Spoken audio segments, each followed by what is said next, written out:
¿cómo se presenta el panorama económico para el Perú en el 2014? ¿Seguiremos siendo el sorprendente milagro económico de América Latina? Nuestro invitado, el economista Carlos Urrunaga, nos despejará esta y otras dudas.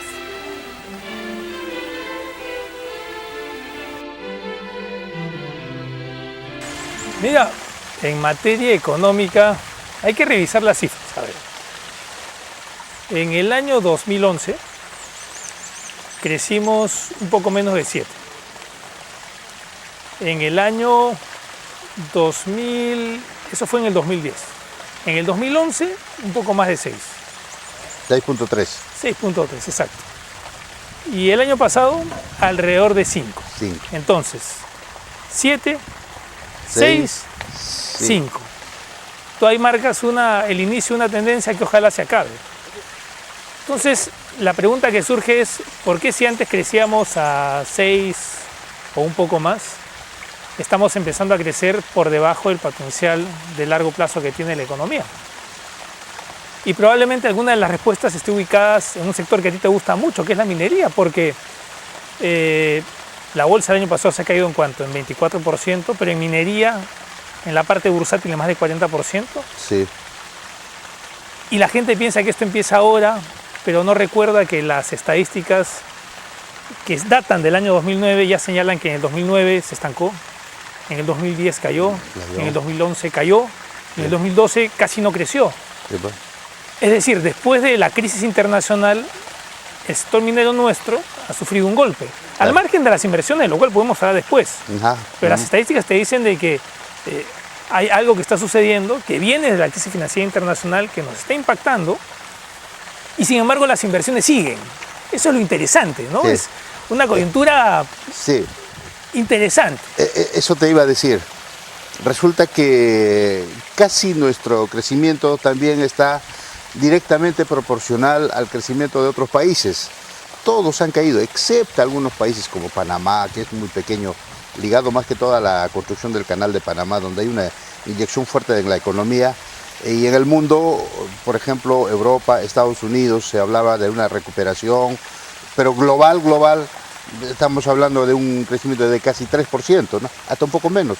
Y para este año el Fondo Monetario Internacional y todas las instituciones han dicho que podríamos crecer el mundo a un 3.2%. Pero de todo eso, en América Latina, aún nosotros con ese crecimiento decreciente desde 2011, 2012, 2013, todos también han estado bajando. Entonces se explica pues un fenómeno. ¿Qué ha pasado? Fundamentalmente nuestra economía y la de muchos países está ligado, por ejemplo, a China, ¿no? China es hoy la locomotora que jala al mundo. Consume casi 43% de todos los commodities, no solamente minerales, en alimentos, en todo lo que compra. Y también produce demasiado, hay una fábrica. China es la fábrica del mundo, ¿no? Eso es cierto, pero yo ahí, por ejemplo, te hago una observación. La crisis empieza en el 2008.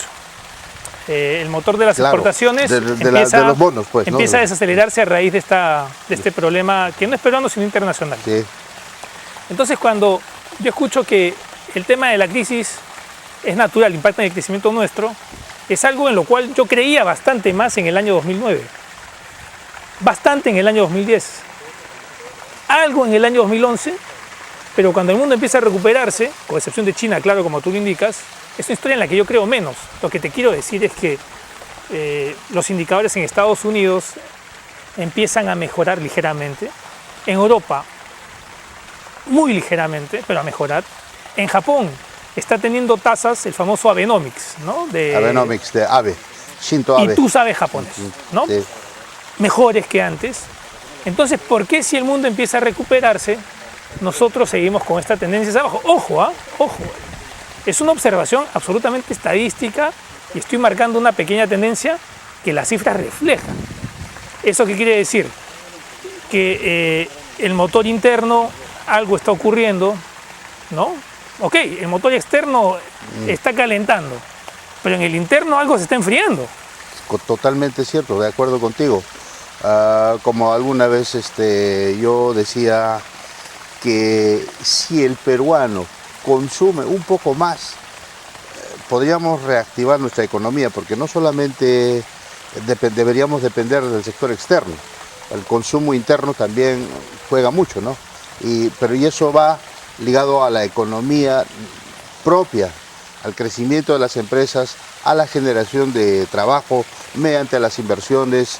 Eso quizás como hubiéramos querido no ha acompañado, a pesar de que acabo de ver una noticia que el año pasado en el Perú se han invertido entre la inversión pública y privada 150.000 millones de soles, más o menos alrededor de casi 60.000 millones de dólares, de los cuales, claro, la inversión minera más o menos representa pues algo de 14%, ¿no? de inversión privada, ¿no? Ahora la inversión extranjera directa, que también hoy en los países nuestros nos peleamos bastante. Más o menos ha sido alrededor de 12.000 millones, inversión extranjera directa. Voy a enlazar dos comentarios tuyos. Mira, te voy a provocar. El problema de China, lo has mencionado, el de China, ¿no? Creciendo a 7.5 y con un problema de deuda en las municipalidades que está creciendo. Bueno, por lo tanto, la venta de minerales y los precios de los minerales lo indican, no ha sido la que querríamos el año pasado, ¿no? En cada trimestre las exportaciones mineras han caído con relación a los trimestres del año anterior. Así es. ¿De acuerdo? Entonces, hasta ahí, China es un problema. Y todo el mundo dice que la capacidad de producción de cobre se va a duplicar en 2016. Es lo totalmente... pero lo que yo te pregunto, Rómulo, sí, es, sí. ¿y la capacidad de venta de minerales se va a duplicar? O sea, una cosa es la capacidad de producción y otra cosa es que toda la producción se coloque. Y tú mismo me estás diciendo que China no está creciendo como debería crecer. Entonces, bacán la noticia, vamos a producir más. La pregunta es, ¿vamos a vender más a China? Es correcto. En este momento, el mundo consume en cobre, alrededor de 22 millones de toneladas de cobre fino. ¿Y cuánto producimos? Algo de 16. Dirás, ¿y el 6 millones faltante? Viene del reciclaje. Y eso en todos los metales. El mundo no produce lo que necesita el mundo.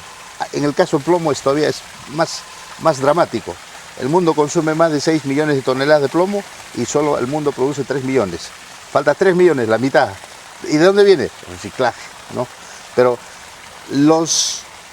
las estadísticas, como por ejemplo que hace esto, qué interesante has tocado, ¿cómo se llama?, de esta entidad Raw Material Group de Estocolmo, que es el que lleva el control estricto del consumo per cápita de las naciones, proyecta, por ejemplo, de algunos años a China, cuando ya está en el umbral del desarrollo, un consumo per cápita de casi 15 a 16 kilos per cápita, cuando en un país pobre como el nuestro, más o menos nuestro consumo está alrededor de 2 a 3 kilos.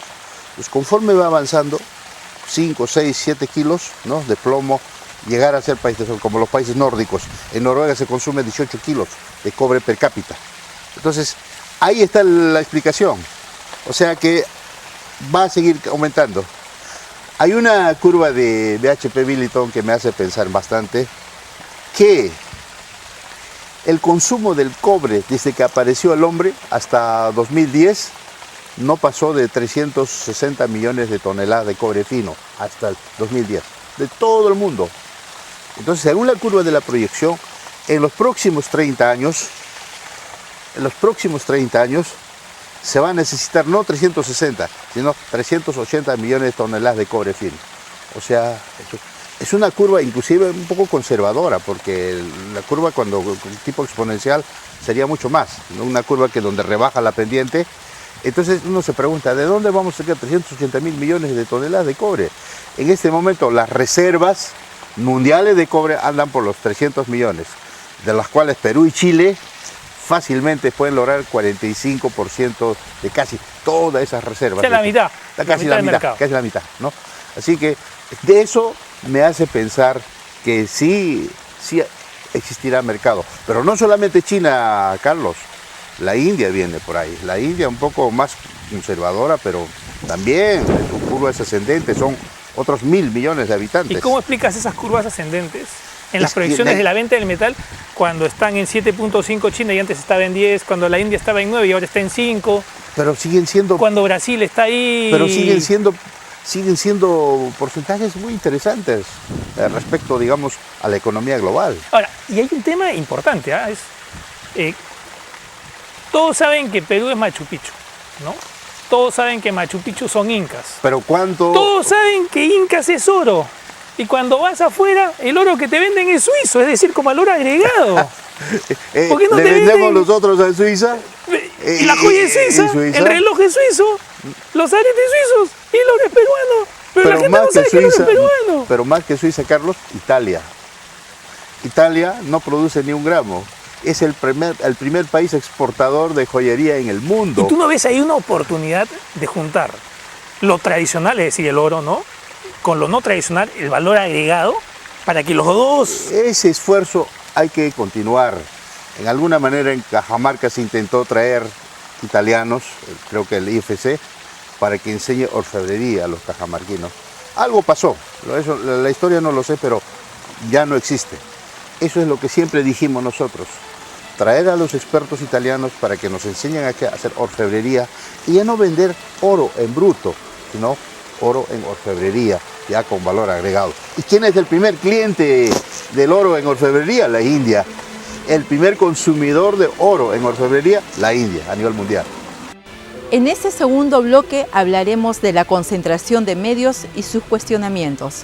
Rómulo Mucho conversa con la periodista Giovanna Constantini.